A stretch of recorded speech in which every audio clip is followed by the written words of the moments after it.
Programme खास खबर देख रहे दर्शकों का स्वागत है। मैं हाँ कमलजीत सिद्धू ते तुसी देख रहे हो द पंजाब टॉक्स। भारत ते कनेडा दे विचाले विगड़ते संबंधां दे चलदियां ही हुण भारत ने नवा कदम चुक्या आ। उसने जिहड़े खालिस्तानी आ उसदे जिहड़े OCI कार्ड आ वो रद्द करन दा जिहड़ा आ ओह फैसला किया। तो खास तौर दे उत्ते भारत हुण एक्शन मोड दे विच आ। ते दूसरे पासे ਸਾਡੇ ਲੀਡਰਾਂ ਦੀ ਜਿਹੜੀ ਜ਼ਬਾਨ ਆ ਉਹ ਤਿਲਕ ਨੂੰ ਨਹੀਂ ਹਟਦੀ। ਅਜਿਹੀ ਭਾਸ਼ਾ ਉਹ ਬੋਲਦੇ ਆ ਕਿ ਦੂਸਰੇ ਜਿਹੜੇ ਘੱਟ ਗਿਣਤੀਆਂ ਦੇ ਵੀ ਲੀਡਰ ਉੱਥੇ ਬੈਠੇ ਹੁੰਦੇ ਆ ਕਈ ਵਾਰੀ, ਚਾਹੇ ਉਹ ਵਿਧਾਨ ਸਭਾ ਹੋਵੇ ਲੋਕ ਸਭਾ ਹੋਵੇ, ਤਾਂ ਉਹ ਆਪਣੀ ਗੱਲ ਕਹਿ ਦਿੰਦੇ ਆ। ਇਹ ਨਹੀਂ ਸੋਚਦੇ ਕਿ ਉਹਨਾਂ ਨੂੰ ਕੋਈ ਤਕਲੀਫ ਹੋਊਗੀ। ਇਹਨਾਂ ਦਿਨਾਂ ਵਿੱਚ ਵੀ ਇੱਕ ਮਾਮਲਾ ਚੱਲ ਰਿਹਾ, ਉਸ ਦੇ ਉੱਤੇ ਖਾਸ ਤੌਰ 'ਤੇ ਆਪਾਂ ਚਰਚਾ ਕਰਾਂਗੇ। ਪਹਿਲੀ ਖਬਰ ਵੱਲ ਆਪਾਂ ਆਉਂਦੇ ਆ।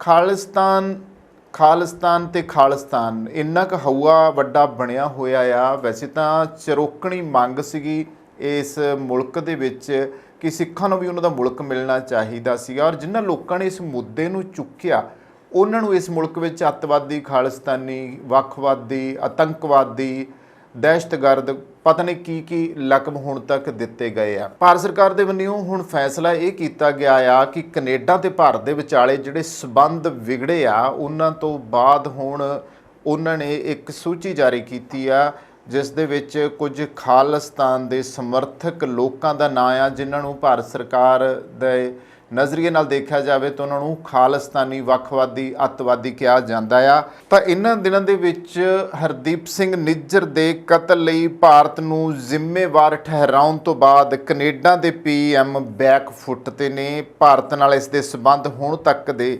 ਸਭ ਤੋਂ ਨਾਜ਼ੁਕ ਮੋੜ ਤੇ ਨੇ। ਇਲਜ਼ਾਮ ਲਗਾਉਣ ਤੋਂ ਬਾਅਦ ਪ੍ਰਧਾਨ ਮੰਤਰੀ ਜਸਟਿਨ ਟਰੂਡੋ ਨੇ ਅਜੇ ਤੱਕ ਜਿਹੜੇ ਸਬੂਤ ਉਹ ਨਹੀਂ ਦਿਖਾਏ ਸੀਗੇ, ਪਰ ਹੁਣ ਟਰੂਡੋ ਆਪਣੇ ਦਾਅਵੇ 'ਤੇ ਆ, ਭਾਰਤ ਸਰਕਾਰ ਆਪਣੇ ਦਾਅਵੇ 'ਤੇ ਆ। ਅਜਿਹੇ 'ਚ ਉਹਨਾਂ ਦੇ ਦਾਅਵਿਆਂ ਨੂੰ ਝੂਠਾ ਦੱਸਿਆ ਜਾ ਰਿਹਾ ਜੋ ਉਹ ਪੇਸ਼ ਵੀ ਕਰ ਰਿਹਾ। ਇਸ ਦੌਰਾਨ ਭਾਰਤ ਇੱਕ ਹੋਰ ਵੱਡੀ ਕਾਰਵਾਈ ਕਰਨ ਦੀ ਤਿਆਰੀ ਕਰ ਰਿਹਾ ਆ। ਕੈਨੇਡੀਅਨਾਂ ਲਈ ਵੀਜ਼ਾ ਸੇਵਾਵਾਂ ਰੱਦ ਕਰਨ ਤੋਂ ਬਾਅਦ ਭਾਰਤ ਹੁਣ ਖਾਲਿਸਤਾਨੀ ਜਿਹੜੇ ਆ ਉਹਨਾਂ ਦੇ ਖਿਲਾਫ ਸਖਤ ਕਾਰਵਾਈਆਂ ਕਰ ਰਿਹਾ।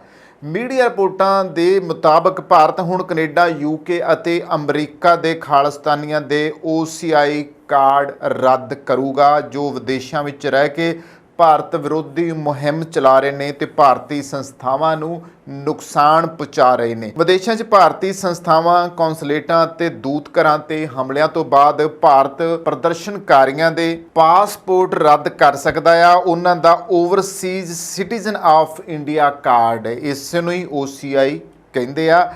ਤਾਂ ਓਵਰਸੀਜ਼ ਸਿਟੀਜ਼ਨ ਆਫ ਇੰਡੀਅਨ ਇਹ ਕਾਰਡ ਭਾਰਤੀ ਮੂਲ ਦੇ ਵਿਦੇਸ਼ੀ ਜਿਹੜੇ ਨਾਗਰਿਕ ਨੇ ਉਹਨਾਂ ਨੂੰ ਭਾਰਤ ਵਿੱਚ ਅਣਮਿੱਥੇ ਸਮੇਂ ਲਈ ਰਹਿਣ ਅਤੇ ਕੰਮ ਕਰਨ ਦੀ ਇਜਾਜ਼ਤ ਦਿੰਦਾ ਆ। ਜੇਕਰ ਸੌਖੀ ਭਾਸ਼ਾ ਵਿੱਚ ਸਮਝਿਆ ਜਾਵੇ ਤਾਂ ਵਿਦੇਸ਼ਾਂ ਵਿੱਚ ਵਸਣ ਵਾਲੇ ਅਤੇ ਉੱਥੋਂ ਦੀ ਨਾਗਰਿਕਤਾ ਲੈਣ ਵਾਲੇ, ਯਾਨੀ ਕਿ ਉੱਥੋਂ ਦੇ ਜਿਹੜੇ ਸਿਟੀਜ਼ਨ ਨੇ, ਤੇ ਉਹਨਾਂ ਦੇ ਲਈ ਭਾਰਤੀ ਲੋਕ ਇਸ ਸਹੂਲਤ ਦਾ ਜਿਹੜਾ ਆ ਉਹ ਲਾਭ ਉਹਨਾਂ ਨੂੰ ਮਿਲਦਾ ਆ, ਕਿਉਂਕਿ ਉਹਨਾਂ ਨੂੰ ਫਿਰ ਭਾਰਤ ਸਰਕਾਰ ਇਹ ਜਿਹੜਾ OCI ਕਾਰਡ ਆ ਉਹ ਬਣਾ ਕੇ ਦਿੰਦੀ ਆ।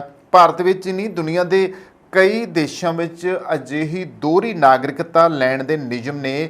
ਇਹ ਕਾਰਡ ਉਹਨਾਂ ਲੋਕਾਂ ਨੂੰ ਜਾਰੀ ਕੀਤਾ ਜਾਂਦਾ ਹੈ ਜੋ ਭਾਰਤ ਦੇ ਨਾਗਰਿਕ ਰਹਿ ਚੁੱਕੇ ਨੇ ਜਾਂ ਉਹਨਾਂ ਦੇ ਮਾਤਾ-ਪਿਤਾ ਭਾਰਤੀ ਨਾਗਰਿਕ ਹੋਣ। ਕਾਰਡ ਜਾਰੀ ਕਰਨ ਤੋਂ ਬਾਅਦ ਭਾਰਤ ਕਾਰਡ ਧਾਰਕ ਨੂੰ ਸਾਰੀ ਉਮਰ ਇੱਥੇ ਕੰਮ ਕਰਨ ਦੇ ਅਤੇ ਹਰ ਤਰ੍ਹਾਂ ਦੇ ਵਿੱਤੀ ਲੈਣ ਦੇਣ ਕਰਨ ਦੀ ਆਗਿਆ ਦਿੰਦਾ ਆ। ਇਹੀ ਕਾਰਨ ਹੈ ਕਿ ਇਹ ਕਾਰਡ ਜੀਵਨ ਭਰ ਵੈਲਿਡ ਰਹਿੰਦਾ, ਲਾਈਫ ਟਾਈਮ ਵੈਲਿਡ ਆ ਇਹ, ਔਰ ਕਾਰਡ ਧਾਰਕ ਨੂੰ ਭਾਰਤ ਆਉਣ ਲਈ ਵੀਜ਼ੇ ਦੀ ਲੋੜ ਨਹੀਂ ਪੈਂਦੀ। ਇਹ ਸਭ ਤੋਂ ਵੱਡੀ ਗੱਲ ਹੈ। OCI ਕਾਰਡ ਧਾਰਕਾਂ ਨੂੰ ਲੈ ਕੇ ਕੁਝ ਵਿਸ਼ੇਸ਼ ਜਿਹੜੇ ਨਿਰਦੇਸ਼ ਨੇ ਉਹ ਭਾਰਤੀ ਹਕੂਮਤ ਵੱਲੋਂ ਜਾਰੀ ਕੀਤੇ ਗਏ ਨੇ। ਆਮ ਭਾਰਤੀਆਂ ਵਾਂਗ ਉਹਨਾਂ ਦੇ ਵੀ ਕਈ ਅਧਿਕਾਰ ਨੇ, ਪਰ ਕੁਝ ਕੰਮ ਉਹਨਾਂ ਨੂੰ ਕਰਨ ਦੀ ਮਨਾਹੀ ਹੈ। ਜਿਵੇਂ ਉਹ ਚੋਣਾਂ ਨਹੀਂ ਲੜ ਸਕਦੇ, ਭਾਰਤ ਵਿੱਚ ਵੋਟਾਂ ਨਹੀਂ ਪਾ ਸਕਦੇਗੇ, ਸੰਵਿਧਾਨਕ ਅਹੁਦੇ 'ਤੇ ਕੰਮ ਨਹੀਂ ਕਰ ਸਕਦੇ ਜਾਂ ਸਰਕਾਰੀ ਨੌਕਰੀ ਨਹੀਂ ਕਰ ਸਕਦੇ, ਤੇ ਨਾ ਹੀ ਉਹ ਵਾਹੀਯੋਗ ਜ਼ਮੀਨ ਖਰੀਦ ਸਕਦੇ ਨੇ। ਹੁਣ ਸੂਤਰਾਂ ਮੁਤਾਬਕ ਰਾਸ਼ਟਰੀ ਜਾਂਚ ਏਜੰਸੀ, ਜਿਹਨੂੰ ਆਪਾਂ NIA ਕਹਿੰਦੇ ਆ, ਉਸ ਨੇ ਖਾਲਿਸਤਾਨੀਆਂ ਦੀ ਨਵੀਂ ਲਿਸਟ ਜਾਰੀ ਕੀਤੀ ਹੈ। ਇਹਨਾਂ ਵਿੱਚ ਕੁੱਲ 19 ਨਾਂ ਨੇ ਤੇ ਜਿਨ੍ਹਾਂ 'ਚ ਬਰਤਾਨੀਆ ਵਿੱਚ ਰਹਿ ਰਹੇ 7 ਖਾਲਿਸਤਾਨੀ ਅਤੇ ਅਮਰੀਕਾ 'ਚ ਰਹਿ ਰਹੇ 5 ਖਾਲਿਸਤਾਨੀ ਸ਼ਾਮਲ ਨੇ। ਇਹ ਉਹ 19 ਲੋਕ ਨੇ ਜੋ ਵਿਦੇਸ਼ਾਂ 'ਚ ਰਹਿ ਕੇ ਭਾਰਤ ਵਿਰੁੱਧ ਪ੍ਰਚਾਰ ਕਰ ਰਹੇ ਨੇ। ਦੱਸ ਦਈਏ ਕਿ ਸਿੱਖ ਫਾਰ ਜਸਟਿਸ ਦੇ ਮੁਖੀ ਗੁਰਪਤਵੰਤ ਪੰਨੂ ਦੀ ਜਾਇਦਾਦ ਜ਼ਬਤ ਕਰਨ ਤੋਂ ਬਾਅਦ ਇਹ ਨਵੀਂ ਲਿਸਟ ਜਾਰੀ ਕੀਤੀ ਗਈ ਹੈ। ਹੁਣ ਜਿਹੜੇ SFJ ਦੇ ਮੁਖੀ ਆ ਪੰਨੂ, ਉਹ ਚੰਡੀਗੜ੍ਹ ਅਤੇ ਅੰਮ੍ਰਿਤਸਰ ਦੇ ਵਿੱਚ ਪਿਛਲੇ ਦਿਨੀ ਉਹਨਾਂ ਦੀਆਂ ਜਿਹੜੀਆਂ ਜਾਇਦਾਦਾਂ ਨੇ ਉਹ ਜ਼ਬਤ ਕਰਨ ਤੋਂ ਬਾਅਦ NI ਨੇ ਇਹ ਖਾਲਿਸਤਾਨੀ ਸਮਰਥਕਾਂ ਦੀ ਸੂਚੀ ਜਾਰੀ ਕੀਤੀ ਹੈ। NI ਦੀ ਸੂਚੀ ਵਿੱਚ 19 ਖਾਲਿਸਤਾਨੀ ਸਮਰਥਕਾਂ ਦੇ ਨਾਮ ਸ਼ਾਮਲ ਨੇ ਔਰ ਇਸ ਬਾਰੇ ਕਿਹਾ ਇਹ ਜਾ ਰਿਹਾ ਹੈ ਕਿ ਇਹ ਸਾਰੇ ਭਾਰਤ ਤੋਂ ਭੱਜ ਕੇ ਵਿਦੇਸ਼ਾਂ ਦੇ ਵਿੱਚ ਲੁਕੇ ਹੋਏ ਨੇ।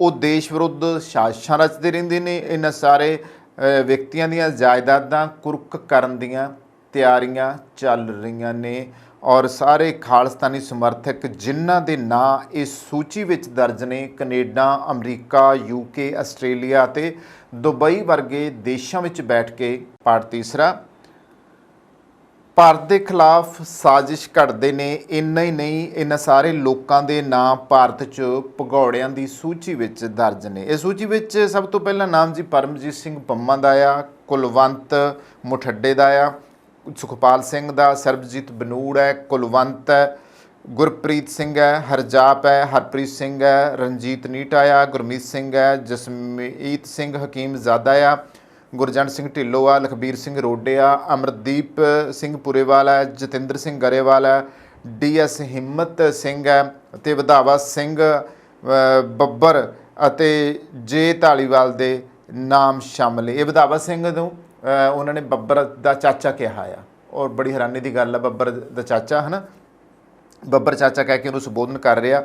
ਪੰਨੂ ਜੋ ਕਿ ਵਿਦੇਸ਼ਾਂ ਵਿੱਚ ਬੈਠ ਕੇ ਖਾਲਿਸਤਾਨ ਦੇ ਸਮਰਥਨ ਵਿੱਚ ਵੀਡੀਓ ਜਾਰੀ ਕਰਦਾ ਰਹਿੰਦਾ ਆ। ਦਰਅਸਲ ਉਸ ਦੀਆਂ ਜਾਇਦਾਦਾਂ ਜਿਹੜੀਆਂ ਨੇ ਉਹ ਚੰਡੀਗੜ੍ਹ ਅਤੇ ਅੰਮ੍ਰਿਤਸਰ ਦੇ ਵਿੱਚ ਨੇ। ਪੰਜਾਬ ਵਿੱਚ NIA ਵੱਲੋਂ ਪੰਨੂ ਦੀਆਂ ਜਿਹੜੀਆਂ ਜਾਇਦਾਦਾਂ ਜ਼ਬਤ ਕੀਤੀਆਂ ਗਈਆਂ ਨੇ ਉਹਨਾਂ ਵਿੱਚ ਅੰਮ੍ਰਿਤਸਰ ਜ਼ਿਲ੍ਹੇ ਦੇ ਬਾਰ-ਬਾਰ ਸਥਿਤ ਜੱਦੀ ਪਿੰਡ ਖਾਨਕੋਟ ਵਿੱਚ 46 ਕਨਾਲ ਦੀ ਖੇਤੀ ਜਾਇਦਾਦ ਅਤੇ ਸੈਕਟਰ 15C ਚੰਡੀਗੜ੍ਹ ਵਿੱਚ ਸਥਿਤ ਉਹਨਾਂ ਦਾ ਘਰ ਹੈ।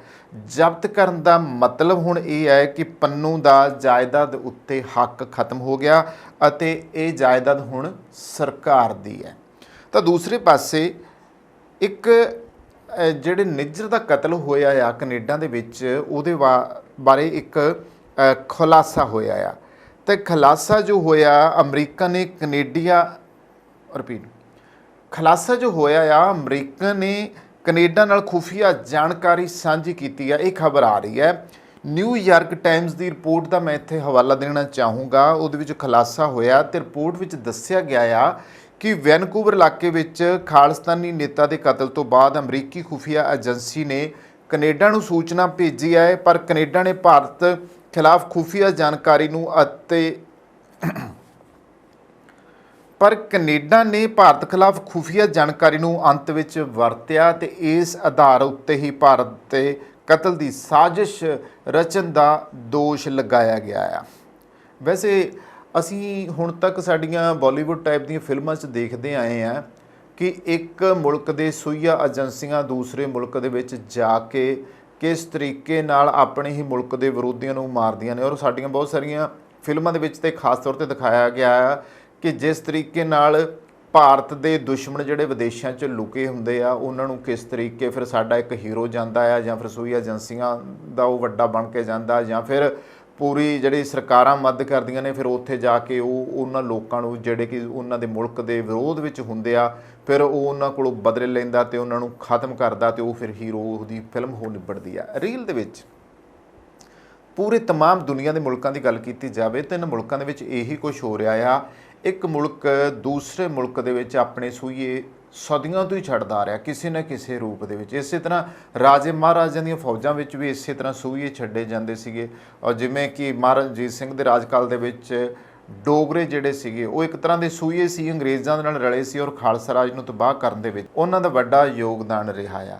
ਫਿਲਹਾਲ ਹੁਣ ਵੀ ਇੱਦਾਂ ਹੀ ਕੁਝ ਹੋ ਰਿਹਾ ਆ ਕਿ ਸਰਕਾਰਾਂ ਆਪਣੇ ਤੌਰ 'ਤੇ ਜਿਵੇਂ ਕਿ ਹੁਣ ਕੈਨੇਡਾ ਸਰਕਾਰ ਦਾ ਬਲੇਮ ਆ ਉਹਦੇ ਵਿੱਚ ਉਹਨਾਂ ਦਾ ਇਹੀ ਕਹਿਣਾ ਹੈ ਕਿ ਇਹਨਾਂ ਨੇ ਹੀ ਕਿਸੇ ਤਰੀਕੇ ਕਿਸੇ ਨੂੰ ਵਰਤ ਕੇ ਕਰਵਾਇਆ ਹੈ। ਸਿੱਧੀ ਗੱਲ ਭਾਰਤ ਸਰਕਾਰ ਉੱਤੇ ਇਲਜ਼ਾਮ ਲਗਾਉਣ ਦੀ ਗੱਲ ਆ, ਔਰ ਭਾਰਤ ਇਹਦਾ ਸਬੂਤ ਮੰਗ ਰਿਹਾ। ਟਰੂਡੋ ਜੋ ਸਬੂਤ ਦੇ ਰਿਹਾ ਉਹਦੇ ਉੱਤੇ ਭਾਰਤ ਨੂੰ ਵਿਸ਼ਵਾਸ ਨਹੀਂ ਹੈਗਾ।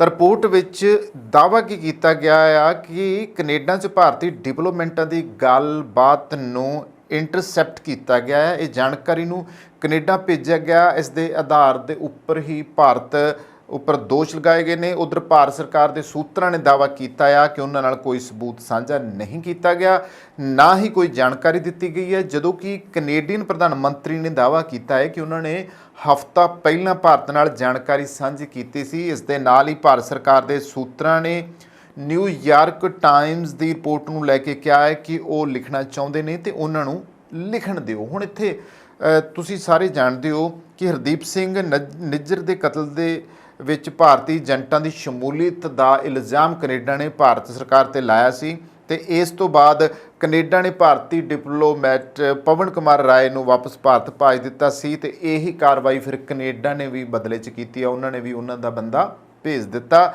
ਤਾਂ ਦੋਵਾਂ ਦੇਸ਼ਾਂ ਵਿਚਾਲੇ ਪਿਛਲੇ ਕਈ ਦਿਨਾਂ ਤੋਂ ਲਗਾਤਾਰ ਦੋਸ਼ਾਂ ਤੇ ਜਵਾਬੀ ਦੋਸ਼ਾਂ ਦਾ ਦੌਰ ਚੱਲ ਰਿਹਾ। ਇਸ ਦੌਰਾਨ ਵਪਾਰਕ ਸਮਝੌਤਾ ਵੀ ਟਾਲ ਦਿੱਤਾ ਗਿਆ ਆ। ਕੈਨੇਡਾ ਦੇ ਪ੍ਰਧਾਨ ਮੰਤਰੀ ਨੇ ਭਾਰਤ ਦੇ ਉੱਤੇ ਜਿਹੜੇ ਦੋਸ਼ ਨੇ ਉਹ ਲਗਾਉਣ ਤੋਂ ਬਾਅਦ ਕੈਨੇਡਾ 'ਚ ਹਿੰਦੂ ਪ੍ਰਵਾਸੀਆਂ ਨੂੰ ਧਮਕੀ ਦੇਣ ਦੀਆਂ ਘਟਨਾਵਾਂ ਵੀ ਸਾਹਮਣੇ ਆਈਆਂ ਨੇ। ਹੁਣ ਜਿਹੜੇ ਸਬੂਤ ਸਾਹਮਣੇ ਆਏ ਨੇ ਉਹ ਇਹ ਆ ਕਿ ਭਾਰਤ ਨੇ ਤੇ ਜਿਹੜੇ ਕੈਨੇਡਾ ਦੇ ਵਿਚਾਲੇ ਜਿਹੜਾ ਤਣਾਅ ਵੱਧ ਰਿਹਾ ਆ ਤੇ ਹਰਦੀਪ ਨਿੱਜਰ ਦੀ ਹੱਤਿਆ ਪਿੱਛੇ ਭਾਰਤੀ ਏਜੰਟਾਂ ਦਾ ਹੱਥ ਹੋਣ ਦੇ ਆਪਣੇ ਦਾਅਵੇ ਤੇ ਦ੍ਰਿੜ ਨਹੀਂ, ਤਾਂ ਦੂਜੇ ਪਾਸੇ ਭਾਰਤ ਇਹਨਾਂ ਦੋਸ਼ਾਂ ਤੋਂ ਇਨਕਾਰ ਕਰ ਰਿਹਾ ਆ। ਪਰ ਇਸ ਬਾਰੇ ਜਦੋਂ ਸਬੂਤ ਭਾਰਤ ਨੇ ਮੰਗਿਆ ਤਾਂ ਜਸਟਿਨ ਟਰੂਡੋ ਨੇ ਇੱਕ ਹੋਰ ਵੱਡਾ ਦਾਅਵਾ ਕਰ ਦਿੱਤਾ ਹੈ ਸਾਹਮਣੇ।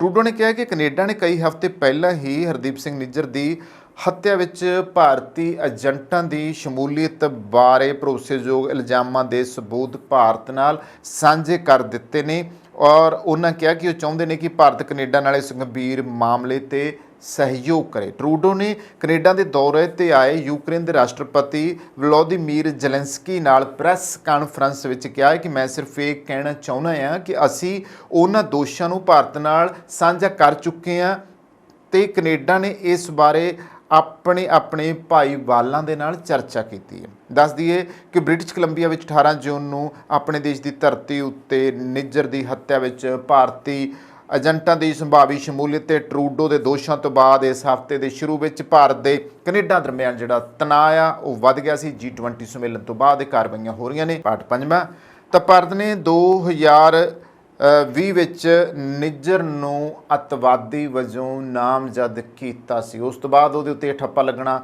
ਸ਼ੁਰੂ ਹੋ ਗਿਆ ਜਦੋਂ ਕਿ ਉਹ ਸਰੀ ਦੇ ਇੱਕ ਗੁਰਦੁਆਰਾ ਸਾਹਿਬ ਦੇ ਪ੍ਰਧਾਨ ਸਨ, ਪਰ ਉਹ ਭਾਰਤੀ ਹਕੂਮਤ ਦੀ ਨਜ਼ਰ ਵਿੱਚ ਇੱਕ ਅੱਤਵਾਦੀ ਸਨ, ਖਾਲਿਸਤਾਨੀ ਸਨ। ਉਧਰ ਅਮਰੀਕਾ ਦੇ ਵਿਦੇਸ਼ ਮੰਤਰੀ ਐਂਟਨੀ ਬਲਿੰਕਨ ਨੇ ਕਿਹਾ ਹੈ ਕਿ ਕੈਨੇਡਾ ਦੇ ਪ੍ਰਧਾਨ ਮੰਤਰੀ ਜਸਟਿਨ ਟਰੂਡੋ ਵੱਲੋਂ ਸਿੱਖ ਨੇਤਾ ਹਰਦੀਪ ਸਿੰਘ ਨਿੱਜਰ ਦੇ ਕਤਲ ਵਿੱਚ ਭਾਰਤ ਦੀ ਸ਼ਮੂਲੀਅਤ ਦੇ ਦੋਸ਼ਾਂ ਤੋਂ ਅਮਰੀਕਾ ਬੇਹੱਦ ਚਿੰਤਿਤ ਹੈ। ਬਲਿੰਕਨ ਨੇ ਇਹ ਵੀ ਕਿਹਾ ਕਿ ਜ਼ਰੂਰੀ ਹੈ ਕਿ ਭਾਰਤ ਵਿੱਚ ਮਾਮਲੇ ਦੀ ਜਾਂਚ ਵਿੱਚ ਕੈਨੇਡਾ ਨਾਲ ਮਿਲ ਕੇ ਕੰਮ ਕਰੇ। ਵਿਦੇਸ਼ ਮੰਤਰੀ ਨੇ ਮੀਡੀਆ ਨੂੰ ਦੱਸਿਆ ਕਿ ਅਮਰੀਕਾ ਇਸ ਮੁੱਦੇ ਤੇ ਭਾਰਤ ਸਰਕਾਰ ਨਾਲ ਸਿੱਧੇ ਸੰਪਰਕ ਵਿੱਚ ਹੈ। ਤਾਂ ਅਸੀਂ ਫਿਰ ਵਾਰ-ਵਾਰ ਕਹਿੰਦੇ ਹਾਂ ਕਿ ਇਹ ਮੁੱਦਾ ਸੋਲਵ ਹੋਣਾ ਚਾਹੀਦਾ ਆ। ਔਰ ਵੈਸੇ ਵੀ ਇਕੱਲੇ ਇਹ ਹੀ ਨਹੀਂ ਕਿ ਜਿਹੜੀ ਹੁਣ ਸੂਚੀ ਜਾਰੀ ਕੀਤੀ ਆ, ਵੈਸੇ ਵੀ ਉਹ 84 ਦੇ ਦੌਰ ਦੇ ਖਪੇ ਹੋਏ ਬਹੁਤੇ ਸਿੱਖ ਜਿਨ੍ਹਾਂ ਨੂੰ ਬਲੈਕ ਲਿਸਟ ਕੀਤਾ ਗਿਆ ਸੀਗਾ ਉਹ ਵੀ ਬਾਹਰ ਰਹਿ ਰਹੇ ਆ। ਤੇ ਜੇ ਕਈ ਵਾਰੀ ਉਹ ਵੀ ਆਪਣੇ ਕੋਈ ਮੰਗ ਰੱਖਦੇ ਆ ਤੇ ਜ਼ਾਹਿਰ ਹੈ ਕਿ ਉਹ ਬਲੈਕ ਲਿਸਟ ਕੀਤਿਆਂ ਨੂੰ ਹਜੇ ਤੱਕ ਤਾਂ ਸਾਡੀ ਅਕਾਲੀ ਹਕੂਮਤ ਨੇ ਉਹਨਾਂ ਵਾਸਤੇ ਉਪਰਾਲੇ ਨਹੀਂ ਕੀਤੇ, ਤਾਂ ਕੀ ਕਿਹਾ ਜਾ ਸਕਦਾ ਹੈ। ਇੱਥੇ ਅਕਾਲੀ ਹਕੂਮਤ ਹੀ ਆਪਦੇ ਸਿੱਖਾਂ ਨਾਲ ਨਹੀਂ ਖੜ ਰਹੀ ਔਰ ਸਿੱਖਾਂ ਨੂੰ ਨਿੱਕੀ ਜਿਹੀ ਗੱਲ ਹੋਣ ਪਿੱਛੇ ਉਹਨਾਂ ਨੂੰ ਬੱਦੂ ਕੀਤਾ ਜਾਂਦਾ, ਅੱਤਵਾਦੀ, ਦਹਿਸ਼ਤਗਰਦ, ਖਾਲਿਸਤਾਨੀ, ਵੱਖਵਾਦੀ, ਦੇਸ਼ ਧਰੋਹੀ, ਖਰੇ ਕੀ ਲੱਭ ਦਿੱਤੇ ਜਾਂਦੇ ਨੇ। ਪਰ ਫਿਲਹਾਲ ਹੁਣ ਦੇਖਦੇ ਹਾਂ ਨਿਆਂ ਹੋਵੇ ਇਸ ਮਾਮਲੇ ਵਿੱਚ ਸਿੱਖ ਕੌਮ ਦੇ ਨਾਲ ਵੀ ਔਰ ਨਿਆਂ ਹੋਵੇ ਖਾਸ ਤੌਰ ਤੇ ਦੋਵਾਂ ਮੁਲਕਾਂ ਦੇ ਵਿਚਾਲੇ ਜਿਹੜੇ ਸਬੰਧਾਂ ਦੇ ਬਾਰੇ ਵਿੱਚ ਵੀ ਕਿ ਇਹ ਮਿਲਣ ਵਰਤਨ ਕਾਇਮ ਰਵੇ, ਕਿਉਂਕਿ ਉੱਥੇ ਜਿਹੜੇ ਆ ਲੱਖਾਂ ਦੀ ਗਿਣਤੀ ਵਿੱਚ ਬੈਠੇ ਭਾਰਤੀ ਤੇ ਪੰਜਾਬੀਆਂ ਦਾ ਵੀ ਇੱਧਰ ਬੈਠਿਆਂ ਨੂੰ ਬਹੁਤ ਜ਼ਿਆਦਾ ਫਿਕਰ ਹੈ ਔਰ ਇਸ ਫਿਕਰ ਦੇ ਵਿੱਚ ਹੀ ਅਸੀਂ ਇਹ ਵੀ ਦੁਆ ਕਰਦੇ ਹਾਂ ਕਿ ਸਬੰਧ ਜਿਹੜੇ ਆ ਉਹ ਸੁਧਰਨੇ ਚਾਹੀਦੇ ਆ, ਨਾ ਕਿ ਵਿਗੜਨੇ। ਨਫ਼ਰਤ ਦਾ ਆਲਮ, ਲੀਡਰਾਂ ਦੀ ਜ਼ੁਬਾਨ, ਆਮ ਤੌਰ 'ਤੇ ਸਾਡੀਆਂ ਇਹ ਗੱਲਾਂ ਸਾਹਮਣੇ ਕਿਤੇ ਨਾ ਕਿਤੇ ਕਿਸੇ ਨਾ ਕਿਸੇ ਰੂਪ ਦੇ ਵਿੱਚ ਸਾਨੂੰ ਸੁਣਨ ਨੂੰ ਮਿਲਦੀਆਂ ਨੇ, ਵੇਖਣ ਨੂੰ ਮਿਲਦੀਆਂ ਨੇ। ਆ ਪਿਛਲੇ ਦਿਨ ਨਾ ਇਦਾਂ ਹੀ ਹੋਇਆ ਕਿ ਲੋਕ ਸਭਾ ਦੇ ਵਿੱਚ ਇੱਕ ਭਾਜਪਾਈ ਮੰਤਰੀ ਨੇ ਇੱਕ ਘੱਟ ਗਿਣਤੀ ਦੇ ਖਿਲਾਫ, ਜਿਹੜਾ ਕਿ ਲੀਡਰ ਸੀ ਉਹਦੇ ਖਿਲਾਫ ਇਹੋ ਜੀ ਗੰਦੀ ਜ਼ੁਬਾਨ ਉਸਨੇ ਵਰਤੀ ਹੈ। ਵੈਸੇ ਤਾਂ ਹੁਣ ਤੱਕ ਸੁਣਦੇ ਆ ਰਹੇ ਹਾਂ ਕਿ ਲੀਡਰ ਆਪਦੀ ਜ਼ੁਬਾਨ ਦੇ ਉੱਤੇ ਕੰਟਰੋਲ ਨਹੀਂ ਕਰਦੇ, ਨਾਲੇ ਉਹ ਕਹਿੰਦੇ ਨੇ ਨਾ ਕਿ ਵਾਰਿਸ਼ਾਨ ਆਦਤਾਂ ਜਾਂਦੀਆਂ ਨੇ ਭਾਵੇਂ ਕੱਟੀਏ ਪੂਰੀਆਂ ਜੀ, ਤੇ ਉਹ ਫਿਰ ਆਦਤ ਜਿਹੜੀ ਹੈ ਨਾ ਉਹ ਬੰਦੇ ਦੀ ਭਾਵੇਂ ਉਹ ਜਿੱਡਾ ਮਰਜ਼ੀ ਅਹੁਦੇ ਤੇ ਚਲਾ ਜਾਵੇ, ਔਰ ਸਿਆਣੇ ਇਹ ਵੀ ਕਹਿੰਦੇ ਜਿਹੜੇ ਪਸ਼ੂ ਨੂੰ ਰੱਸਾ ਚੱਬਣ ਦੀ ਆਦਤ ਪੈ ਜੇ ਉਹ ਮੁੜ ਕੇ ਜਾਂਦੀ ਨਹੀਂ ਹੁੰਦੀਗੀ। ਇਸ ਕਰਕੇ ਇੱਥੇ ਗੱਲ ਇਹੀ ਹੈ ਕਿ ਹੁਣ ਇਹਨਾਂ ਦਿਨਾਂ ਦੇ ਵਿੱਚ ਖਾਸ ਤੌਰ 'ਤੇ ਮੈਂ ਵੀਰਵਾਰ ਦੀ ਗੱਲ ਕਰਨਾ ਚਾਹੂੰਗਾ। ਬੀਤੇ ਵੀਰਵਾਰ ਭਾਰਤੀ ਜਨਤਾ ਪਾਰਟੀ ਦੇ MP ਰਮੇਸ਼ ਬਧੂੜੀ ਨੇ ਬਹੁਜਨ ਸਮਾਜ ਪਾਰਟੀ ਦੇ ਮੁਸਲਿਮ ਭਾਈਚਾਰੇ ਨਾਲ ਸੰਬੰਧਿਤ MP ਦਾਨਿਸ਼ ਅਲੀ ਬਾਰੇ ਬਹੁਤ ਇਤਰਾਜ਼ਯੋਗ ਸ਼ਬਦ ਵਰਤੇ ਨੇ। ਇਹ ਸ਼ਬਦ ਧਾਰਮਿਕ ਤੇ ਮਨੁੱਖੀ ਹਰ ਦ੍ਰਿਸ਼ਟੀਕੋਣ ਤੋਂ ਅਪਮਾਨਜਨਕ ਨੇ। ਬਾਅਦ ਵਿੱਚ ਭਾਜਪਾ ਦੇ ਲੋਕ ਸਭਾ ਵਿੱਚ ਉਪ ਨੇਤਾ ਅਤੇ ਕੇਂਦਰੀ ਰੱਖਿਆ ਮੰਤਰੀ ਰਾਜਨਾਥ ਸਿੰਘ ਨੇ ਕਿਹਾ ਕਿ ਜੇ ਵਿਰੋਧੀ ਪਾਰਟੀਆਂ ਨੂੰ ਮੈਂਬਰ ਦੀ ਟਿੱਪਣੀ ਤੋਂ ਕੋਈ ਠੇਸ ਪਹੁੰਚ ਸਕਦੀ ਹੈ ਤਾਂ ਮੈਂ ਖੇਦ ਪ੍ਰਗਟ ਕਰਦਾ ਹਾਂ। ਲੋਕ ਸਭਾ ਦੇ ਸਪੀਕਰ ਓਮ ਬਿਰਲਾ ਅਤੇ ਭਾਜਪਾ ਮੈਂਬਰ ਨੂੰ ਚੇਤਾਵਨੀ ਦਿੱਤੀ ਹੈ ਕਿ ਜੇ ਉਸਨੇ ਅਜਿਹੇ ਸ਼ਬਦ ਦੁਬਾਰਾ ਬੋਲੇ ਤਾਂ ਉਸ ਖਿਲਾਫ ਸਖਤ ਕਾਰਵਾਈ ਕੀਤੀ ਜਾਵੇਗੀ। ਇਹ ਸਵਾਲ ਪੁੱਛਿਆ ਜਾਣਾ ਸੁਭਾਵਿਕ ਹੈ ਕਿ ਕੋਈ ਕਾਰਵਾਈ ਕਿਉਂ ਨਹੀਂ ਕੀਤੀ ਗਈ, ਸਿਰਫ ਚੇਤਾਵਨੀ ਦੇ ਕੇ ਕਿਉਂ ਛੱਡਿਆ ਗਿਆ, ਜਦੋਂ ਕਿ ਉਹਨੇ ਐਡੀ ਮੰਦੀ ਸ਼ਬਦਾਵਲੀ ਘੱਟ ਗਿਣਤੀ ਮੁਸਲਿਮ ਭਾਈਚਾਰੇ ਦੇ ਇੱਕ ਲੀਡਰ ਦੇ ਖਿਲਾਫ ਬੋਲੀ ਆ। ਕਿਉਂਕਿ ਬੋਲੇ ਗਏ ਸ਼ਬਦ ਜਿਹੜੇ ਸੀ ਸਿਖਰ ਤੇ ਕੋਚ ਦਾ ਪ੍ਰਗਟਾਵਾ ਅਤੇ ਗੈਰ ਸੰਸਦੀ ਹੀ ਨਹੀਂ ਸਗੋਂ ਸਪਸ਼ਟ ਰੂਪ ਵਿੱਚ ਨਫ਼ਰਤੀ ਭਾਸ਼ਾ ਵਿੱਚ ਗੁੜੁੱਚ ਸਨ। ਸਭ ਤੋਂ ਵੱਡੀ ਗੱਲ ਇਹ ਹੈ, ਬਸਪਾ ਮੈਂਬਰ ਨੇ ਲੋਕ ਸਭਾ ਸਪੀਕਰ ਨੂੰ ਪੱਤਰ ਲਿਖ ਕੇ ਕਿਹਾ ਹੈ ਕਿ ਮਾਮਲਾ ਸਦਨ ਦੀ ਵਿਸ਼ੇਸ਼ ਅਧਿਕਾਰ ਕਮੇਟੀ ਨੂੰ ਵਿਚਾਰ ਲਈ ਭੇਜਿਆ ਜਾਣਾ ਚਾਹੀਦਾ ਆ। ਕਾਂਗਰਸੀ ਆਗੂ ਜੈਰਾਮ ਰਮੇਸ਼ ਅਨੁਸਾਰ ਭਾਜਪਾ ਮੈਂਬਰ ਅਜਿਹੀ ਭਾਸ਼ਾ ਬੋਲਿਆ ਜਿਹੜੀ ਸਿਰਫ ਸੰਸਦ ਹੀ ਨਹੀਂ ਸਗੋਂ ਹਰ ਭਾਰਤੀ ਦਾ ਅਪਮਾਨ ਹੈ। ਆਮ ਤੌਰ 'ਤੇ ਅੱਗੇ ਵੀ ਅਸੀਂ ਦੇਖਦੇ ਹਾਂ ਕਿ ਸੰਸਦ ਵਿੱਚ ਵਰਤੀ ਬੋਲੀ ਤੇ ਲਿਖੀ ਜਾਂਦੀ ਭਾਸ਼ਾ ਜਿਹੜੀ ਆ ਵੈਸੇ ਤਾਂ ਮਿਆਰੀ ਹੋਣੀ ਚਾਹੀਦੀ ਆ, ਪਰ ਉੱਥੇ ਇਹ ਲੀਡਰ ਜਿਹੜੇ ਆ ਜੋ ਜ਼ਬਾਨ ਵਾਹ ਦਿੰਦੇ ਆ ਉਹ ਵਾਕਿਆ ਹੀ ਕਈ ਵਾਰੀ ਉਹਦੇ ਨਛੱਤਰ ਇਹੋ ਜਿਹੇ ਚੁੱਭਦੇ ਆ ਕਿ ਤਕਲੀਫ ਹੁੰਦੀ ਆ, ਫਿਰ ਉਹ ਚਰਚਾ ਦੇ ਵਿੱਚ ਆਉਂਦੇ ਆ। ਇਹੀ ਕਾਰਨ ਹੈ ਕਿ ਕੁਝ ਸ਼ਬਦਾਂ ਨੂੰ ਸੰਸਦ ਦੀ ਕਾਰਵਾਈ ਦੇ ਰਿਕਾਰਡਾਂ ਵਿੱਚ ਸ਼ਾਮਲ ਹੀ ਨਹੀਂ ਕੀਤਾ ਜਾਂਦਾ ਵੀ ਜੋ ਅੰਦਰੋਂ ਉੱਥੇ ਬੋਲਦੇ ਆ। ਇਹ ਸੱਭਿਅਕ ਲੋਕ ਜਦੋਂ ਅਸੱਭਿਅਕ ਭਾਸ਼ਾ ਵਰਤਦੇ ਆ ਤਾਂ ਫਿਰ ਜ਼ਾਹਿਰ ਹੈ ਕਿ ਹੁਣ ਤਾਂ ਉਹਨਾਂ ਨੂੰ ਬਾਹਰ ਹੀ ਨਹੀਂ ਆਉਣ ਦਿੱਤਾ ਜਾ ਰਿਹਾ ਵੀ ਕੀ ਬੋਲਿਆ। ਕਈ ਵਾਰ ਮਿਆਰੀ ਭਾਸ਼ਾ ਵਰਤਣ ਦੀ ਮੰਗ ਨੂੰ ਇੱਕ ਕੁਲੀਨਵਾਦੀ ਮੰਗ ਕਿਹਾ ਜਾਂਦਾ ਆ।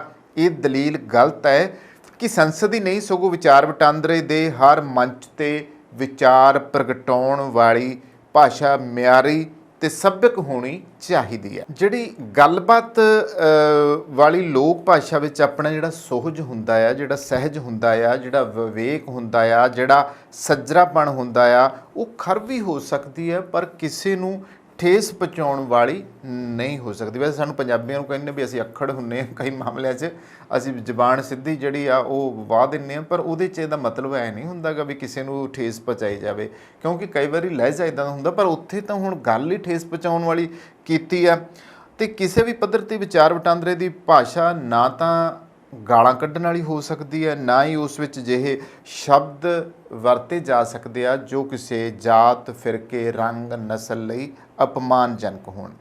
ਭਾਸ਼ਾ ਸਿਰਫ ਸਾਡੇ ਵਿਚਾਰਾਂ ਦੇ ਪ੍ਰਗਟਾਵੇ ਦਾ ਸਾਧਨ ਨਹੀਂ ਹੁੰਦੀ, ਇਹ ਸਾਡੇ ਸਮਾਜ ਪ੍ਰਤੀ ਦ੍ਰਿਸ਼ਟੀਕੋਣ ਨੂੰ ਵੀ ਸਾਹਮਣੇ ਲਿਆਉਂਦੀ ਹੈ। ਤਾਂ ਮੌਜੂਦਾ ਮਾਮਲਾ ਇਹ ਦੱਸਦਾ ਹੈ ਕਿ ਭਾਜਪਾ ਮੈਂਬਰ ਦੇ ਮਨ ਦੇ ਵਿੱਚ ਘੱਟ ਗਿਣਤੀ ਫਿਰਕੇ ਸੰਬੰਧੀ ਕਿਹੋ ਜਿਹੀਆਂ ਭਾਵਨਾਵਾਂ ਨੇ।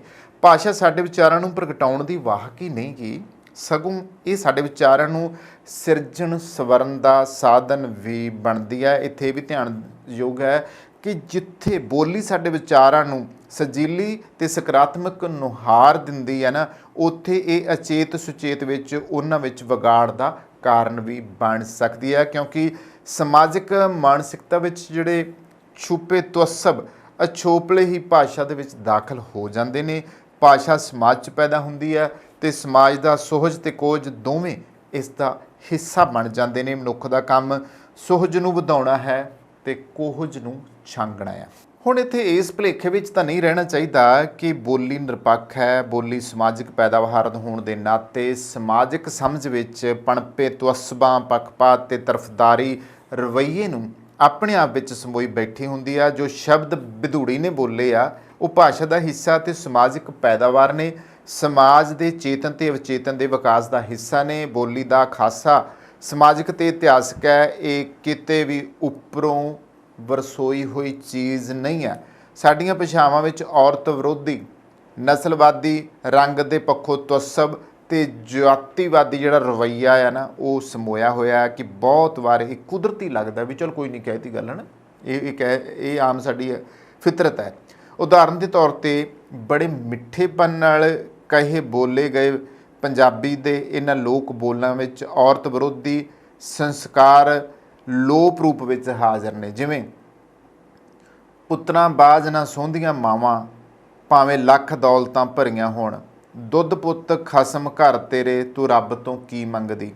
ਇਹ ਸਭ ਕੁਝ ਦੇ ਬਾਵਜੂਦ ਭਾਸ਼ਾ ਦਾ ਸਮਾਜ ਵਿਚਲੇ ਤਵੱਸਬਾਂ ਦਾ ਧਾਰਨੀ ਹੋਣਾ ਇੱਕ ਵੱਖਰਾ ਮਸਲਾ ਆ। ਅਤੇ ਕੁਝ ਜਿਹੜਾ ਨਾ ਮਾੜੀ ਅਤੇ ਗਾਲਾਂ ਕੱਢਣ ਵਾਲੀ ਜਿਹੜੀ ਬੋਲੀ ਆ ਉਹ ਉਜੜਤਾ ਦੀ ਸਿਖਰ ਹੀ ਨਹੀਂ, ਮਨੁੱਖ ਦੇ ਮਨੁੱਖ ਹੋਣ ਨੂੰ ਵੀ ਨਕਾਰਦੀ ਆ। ਜਿਸ ਤਰੀਕੇ ਨਾਲ ਵਿਧੂੜੀ ਇਸ ਤਰੀਕੇ ਦੀ ਗੰਦੀ ਵਰਡਿੰਗ ਜਿਹੜੀ ਉੱਥੇ ਉਹ ਬੋਲਿਆ ਆ, ਪਰ ਸਿਰਫ ਚੇਤਾਵਨੀ ਦੇ ਕੇ ਛੱਡਿਆ। ਚਾਹੀਦਾ ਸੀਗਾ ਕਿ ਜਿਵੇਂ ਪਿਛਲੇ ਦਿਨੀ ਭਾਜਪਾ ਦੇ ਸੁਸ਼ੀਲ ਕੁਮਾਰ ਰਿੰਕੂ ਨੂੰ ਕੁਛ ਉੱਥੇ ਬੋਲਣ ਲਈ, ਉੱਥੇ ਕਾਗਜ਼ ਸਿੱਟਣ ਲਈ ਉਹਨੂੰ ਬਾਹਰ ਕਰ ਦਿੱਤਾ ਸੀ, ਮੁਅੱਤਲ ਕਰ ਦਿੱਤਾ ਸੀਗਾ।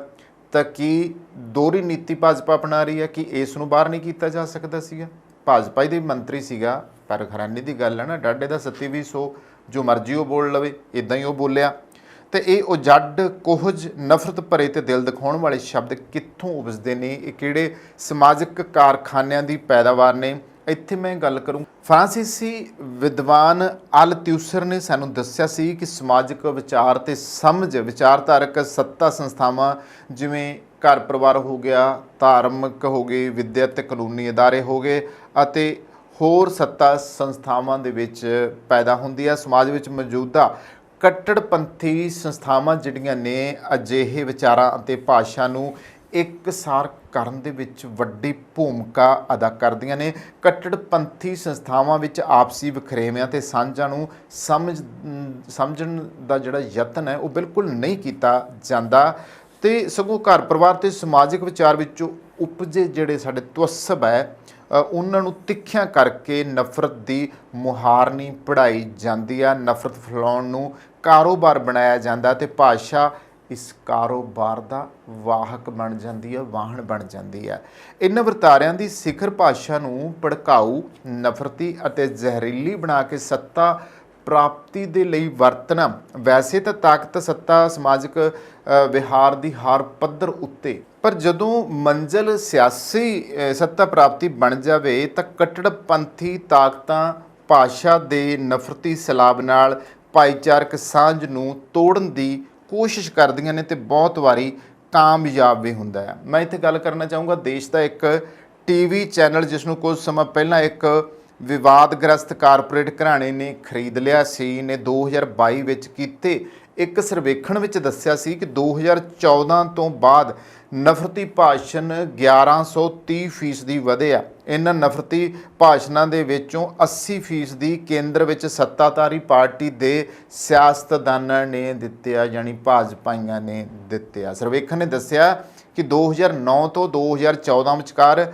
ਸਿਆਸੀ ਖੇਤਰ ਦੇ ਵਿੱਚ ਜਿਹੜੇ ਵੱਡੇ ਸੱਤਾਧਾਰੀ ਨੇ ਉਹਨਾਂ ਨੇ ਨਫ਼ਰਤੀ ਭਾਸ਼ਾ ਵਰਤੀ, ਭਾਵ ਮਹੀਨੇ ਵਿੱਚ 0.3 ਵਾਰੀ, 2014 ਤੋਂ 2022 ਦੇ ਵਿਚਕਾਰ ਵਰਤੋਂ 348 ਵਾਰੀ ਹੋਈ ਤੇ ਮਹੀਨੇ ਵਿੱਚ ਔਸਤ 3.8 ਵਾਰੀ ਹੋਈ। 1130% ਦਾ ਇਜ਼ਾਫਾ ਹੋਇਆ ਹੈ। ਚੋਣਾਂ ਵਾਲੇ ਮਹੀਨਿਆਂ ਵਿੱਚ ਇਹਨਾਂ ਨਫ਼ਰਤੀ ਭਾਸ਼ਣਾਂ ਦੀ ਗਿਣਤੀ ਮਹੀਨੇ 'ਚ ਔਸਤ 10 ਹੋ ਗਈ ਹੈ। ਸੰਵਿਧਾਨਕ ਅਹੁਦਿਆਂ 'ਤੇ ਤਾਇਨਾਤ ਰਾਜਪਾਲਾਂ ਨੇ 18 ਵਾਰ ਨਫ਼ਰਤੀ ਭਾਸ਼ਾ ਵਰਤੀ ਹੈ। ਫਿਰ ਗੱਲ ਆਉਂਦੀ ਹੈ ਜੀ ਮੁੱਖ ਮੰਤਰੀਆਂ ਦੇ ਬਾਰੇ ਵਿੱਚ। ਮੁੱਖ ਮੰਤਰੀ, ਕੇਂਦਰੀ ਮੰਤਰੀ ਕੋਈ ਵੀ ਪਿੱਛੇ ਨਾ ਰਿਹਾ। ਇਹ ਸ਼ਬਦ ਦੇਸ਼ ਕੇ ਗਦਾਰੋਂ ਕੋ ਗੋਲੀ ਮਾਰ ਦੋ ਕਿਸ ਨੂੰ ਭੁੱਲਣੇ ਨੇ। ਸੱਤਾ ਦੇ ਗਲਿਆਰਿਆਂ ਦੇ ਵਿੱਚ ਨਫ਼ਰਤੀ ਭਾਸ਼ਾ ਬੋਲਣ ਵਾਲਿਆਂ ਦਾ ਮਾਣ ਸਤਿਕਾਰ ਵਧਿਆ ਤੇ ਉਹਨਾਂ ਨੂੰ ਉੱਚੇ ਅਹੁਦੇ ਬਖਸ਼ੇ ਨੇ। ਔਰ ਉਹ ਕਈ ਵਾਰੀ ਕਹਿੰਦੇ ਆ ਜਿਸਨੇ ਇਧਰ ਨਹੀਂ ਰਹਿਣਾ ਉਹ ਪਾਕਿਸਤਾਨ ਚਲਾ ਜਾਏ। ਔਰ ਕਿਸੇ ਨੂੰ ਵੱਖਵਾਦੀ, ਕਿਸੇ ਨੂੰ ਦੇਸ਼ ਧਰੋਹੀ, ਕਿਸੇ ਨੂੰ ਕੁਛ ਤੇ ਕਿਸੇ ਨੂੰ ਕੁਛ, ਆਹੀ ਕੁਛ ਇਹ ਲੀਡਰ ਕਰਦੇ ਆਏ ਆ। ਪਰ ਸਵਾਲ ਇਹ ਹੈ ਕਿ ਅਸੀਂ ਕਿਸ ਤਰ੍ਹਾਂ ਦੇ ਦੇਸ਼ ਤੇ ਸਮਾਜ ਦਾ ਨਿਰਮਾਣ ਕਰਦੇ ਪਏ ਹਾਂ। ਨਵੀਆਂ ਇਮਾਰਤਾਂ ਨਵਾਂ ਸਮਾਜ ਨਹੀਂ ਬਣਾ ਸਕਦੀਆਂ। ਨਵੇਂ ਸਮਾਜ ਦੀ ਜਿਹੜੀ ਸਿਰਜਣਾ ਵੱਖ-ਵੱਖ ਭਾਈਚਾਰਿਆਂ ਦੀਆਂ ਭਾਵਨਾਵਾਂ ਤੇ ਵਖਰੇਵਿਆਂ ਨੂੰ ਸਮਝਣ, ਉਹਨਾਂ ਨੂੰ ਸਤਿਕਾਰ ਦੇਣ ਅਤੇ ਭਾਈਚਾਰਕ ਸਾਂਝ ਦਾ ਤਾਣਾ ਬਾਣਾ ਬੁਣਨ ਦੀ ਜਿਹੜੀ ਆ ਕੋਈ ਇਹ ਹੋਣਾ ਚਾਹੀਦਾ ਹੱਲ, ਉਸ ਦੇ ਰਾਹੀਂ ਇਹ ਸੰਭਵ ਹੋ ਸਕਦਾ। ਤੇ ਨਫ਼ਰਤਾਂ ਭਰੇ ਜਿਹੜੇ ਰਾਹ ਨੇ ਉਹ ਉੱਤਮ ਸਮਾਜ ਤੇ ਸੰਸਥਾਵਾਂ ਦੀ ਸਿਰਜਣਾ ਨਹੀਂ ਕਰ ਸਕਦੇ। ਤੇ ਸਾਨੂੰ ਪੰਜਾਬੀਆਂ ਨੂੰ ਸਹੀ ਤੇ ਮਿੱਠੇ ਬੋਲ ਬੋਲਣ ਦੀ ਸਿੱਖਿਆ ਦਿੱਤੀ ਗਈ ਆ। ਪੰਜਾਬ ਦੇ ਮੋਢੀ ਸ਼ਾਇਰ ਸ਼ੇਖ ਫਰੀਦ ਨੇ ਕਿਹਾ ਆ ਕਿ ਇੱਕ ਫਿੱਕਾ ਨਾ ਗਲਾਏ ਸਬਰ ਮੈਂ ਸਜਾ ਤਣੀ, ਹਾਉ ਨਾ ਕਹੀਂ ਠਾ ਮਾਣਕ ਸਭ ਅਮੋਲ ਮੇ। ਅਧਿਆਤਮਿਕ ਸੁਨੇਹਾ ਉਹਨਾਂ ਨੇ ਦਿੱਤਾ ਆ।